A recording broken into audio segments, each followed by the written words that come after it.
Boy, do I love a crime mystery that gets more complicated and confusing every step of the way, especially if the cast is as talented as it is in this movie. Hi there mate, how's it going? It's Benja here, and this is a breakdown and review of No Sudden Move, which came out today on HBO Max.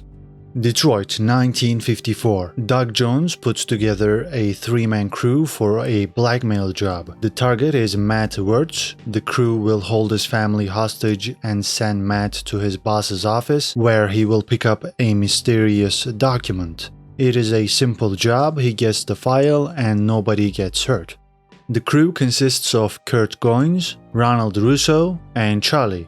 From the moment we meet them, it is clear that Charlie knows more than he's letting on, while Ronald and Kurt are in the dark. They have no idea who put Doug Jones up to this task, but they've got some names in mind, including Frank Capelli. Both Kurt and Ronald don't want to work with him, it's that simple. Charlie gives us some background on Kurt. He used to run numbers for a mob boss by the name of Eldrick Watkins. After some time, Kurt wanted his own turf and Watkins staked him $25,000. Watkins loaned that money to Kurt basically. $25K adjusted for inflation is worth around $250K right now, so keep that in mind going forward. Multiply any figure I'll mention here by 10 and that is how much it would be worth today. Anyway, coming back to Kurt, he got up to some shenanigans and set up a meeting between the Italians and the blacks, or to put it another way, between Capelli and Watkins' people. Watkins learned about this, which led to a bloodshed. The $25K Watkins gave to Kurt went poof, and not only that, Watkins' codebook went missing as well. That is basically his ledger. All of his dirty dealings are written down in that book, and it is later confirmed that Kurt has that codebook. After this chit-chat session between Ronald and Charlie, the three-man crew get to work and they take Matt's family hostage. Their masks and outfits in general are legendary. When Matt says his boss is not in the office this week, the crew reveal to the family that Matt is having an affair with his boss's assistant, so Matt does have a way to get into the safe in his boss's office. However, when Matt opens the safe, he finds out that the documents are gone. He gives Doug Jones and Charlie some fake files. Charlie takes Matt back home, and Charlie gets prepared to kill the whole family. Kurt is having none of that, and he kills Charlie before Charlie can shoot Matt. Remember, this is not what Kurt and Ronald signed up for. This was supposed to be a simple job.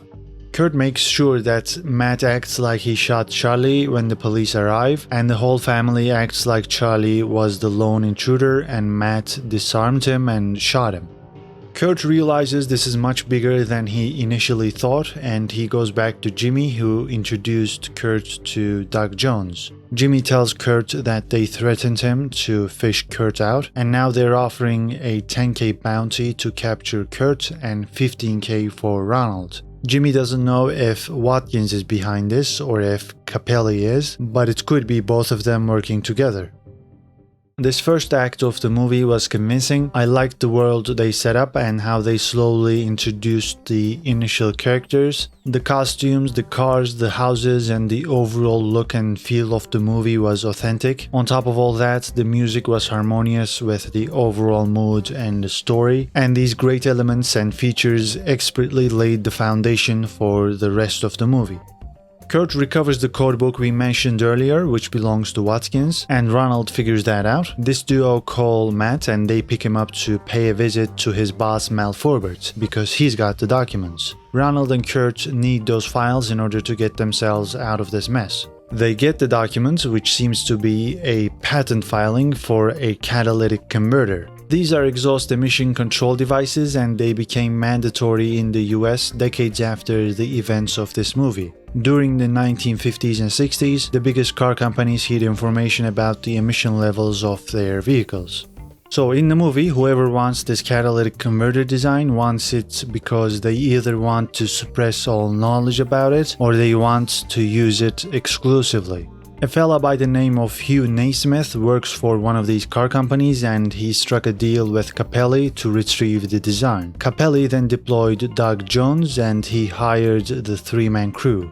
But that's not all. This all started because of Matt Wirtz. He and his assistant wanted to sell the design to Naismith, but then Matt got cold feet. That is presumably when Naismith struck a deal with Capelli, because Matt wasn't playing ball and Naismith had to figure out another way to get his hands on the design.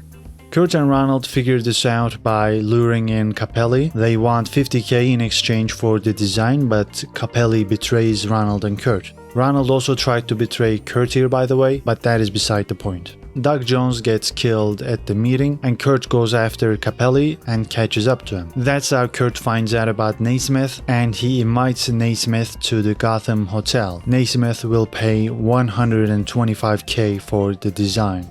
Capelli goes home and his wife Vanessa is waiting for him with a gun. Vanessa is having an affair with Ronald and because of that Capelli beat her up. Now Vanessa gets her revenge by killing him, so Capelli is out of the picture for good. Watkins is the opposite. He's brought into the fold by Kurt. Remember, Kurt has Watkins' codebook and Watkins wants Kurt dead. Kurt wants to repay Watkins by giving him the money he'll earn from this design. In exchange, Kurt wants $5,000 because that's what he was initially going to get paid. Plus, he wants a safe passage to Kansas City. That is his entire motivation throughout this whole ordeal, even though to Ronald it looks like Kurt never gets satisfied. Kurt and Ronald go back to Matt's boss, Mel Folbert, because they want to know what Mel was planning to do with the design. Mel was gonna give it to Mike Loven, who is the owner of something called the Consolidated Car Association. He basically works with all the big car companies and he wants the design to suppress it. He doesn't want this device in cars. Kurt sets up a meeting with Mike at the Gotham Hotel as well. Kurt and Ronald meet with Mike. He gives them $375,000 in exchange for the design, and in the meantime Watkins picks up the $125,000 from Naismith in the hotel lobby, and Naismith runs away.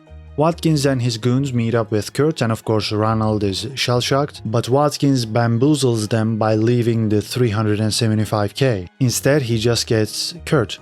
Ronald is left with all the money from Mike, and he meets up with Vanessa, who adds $31,000 to the pile. Vanessa continues her kill streak by getting rid of Ronald, which I seriously did not see coming, so I thought that was a good twist. But then a police officer stops Vanessa and grabs the money. Back at the hotel, Watkins is stopped by Detective Joe Finney, who wants to arrest Kurt. He was in charge of this case from the beginning. Watkins makes a deal with Joe and gives him $50,000. He also tells Joe that he'll take care of Kurt. Joe takes the $50,000 plus the $460,000 the police officer got from Vanessa, and he gives all of this to Mike. Joe is apparently a dirty cop and works for Mike. I really enjoyed this twist as well because Mike's words from his meeting with Kurt and Ronald rang true. Mike had told them, quote, "I know you think we're playing by your rules, but let's be clear. You do not make the rules, ever. You follow them, even when you think you have autonomy," unquote. Mike continued by saying that for him, money is like a lizard's tail. You cut it off, it grows back. And that is precisely what happens. Mike had to give $375,000 for the design, but a few hours later, he had that back, plus Vanessa's $31,000 and Joe's $50,000 that he got from Watkins. These big players like Mike, the rule setters, they almost always win. That is the message here, and I think that was a fitting conclusion for this movie. There's one more plot point we have to mention though. Kurt is spared by Watkins and he gets to go to Kansas City with $5,000 in his pocket. He was hired to do a job for $5,000 and he never wanted more than that, and that's what he ended up with. All in all, this was an incredibly enjoyable experience. I liked almost every single character, they were all different and I was never sure what they would do next. The acting was top notch, the twists and reveals kept coming and the story never got boring. But on the other hand, the worst part of the movie by far was the decision to use the fisheye perspective. That's why the movie looked funky at certain points. And lastly, they could have done a slightly better job of explaining what was going on, but I suppose I can't complain because the confusing nature of the movie makes this breakdown more appealing to you guys. Let's reveal my rating now. You can see my scale on the left hand side. I will give No Sudden Move an 8 out of 10. Well, what did you think about No Sudden Move? Leave your comments down below, like this video if you've enjoyed this breakdown, and subscribe for more movie reviews and TV show breakdowns. That's it for now, take care and see you in the next video.